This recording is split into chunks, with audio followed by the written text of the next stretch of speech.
10-50-90 பிப்ரவரி மாதம் Pulwama attack நடந்ததும் India முழுவதும் அதிர்ச்சி மற்றும் கோபம் அதிகரித்தது.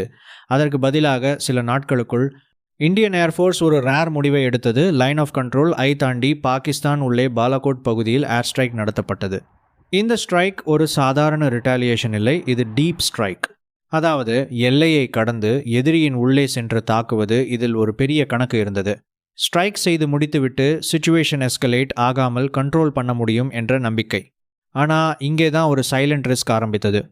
2 நாடுகளும் நியூக்ளியர் வெப்பன்ஸ் வைத்திருக்கும் நிலையில் எந்த cross border military action unpredictable reaction trigger பண்ணும். இந்த ஸ்ட்ரைக் பின்பு என்ன நடக்கும் என்பது யாருக்கும் முழுமையாக தெரியாத நிலை.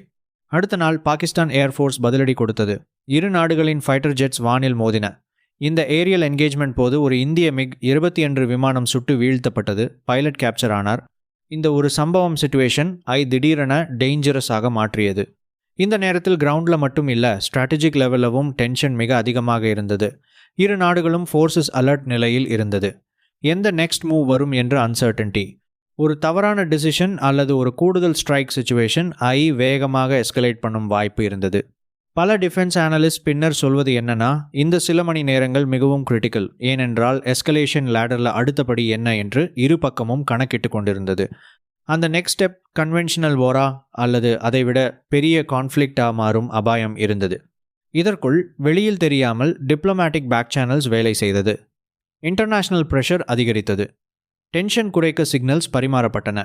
இவை பற்றிய முழு விவரங்கள் பப்ளிக்கு வெளிவரவில்லை. ஆனால் இந்த ஹிடன் கம்யூனிகேஷன் தான் சிச்சுவேஷன் கண்ட்ரோல் ஆக உதவியதாக பலர் கருதுகின்றனர்.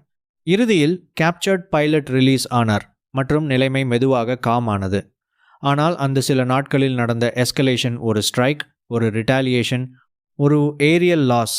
இந்த செயின் ரியாக்ஷன் இன்னும் ஒரு ஸ்டெப் மேலே போயிருந்தால் என்ன ஆகியிருக்கும் என்ற கேள்வி இன்னும் ஓப்பன் தான் உள்ளது.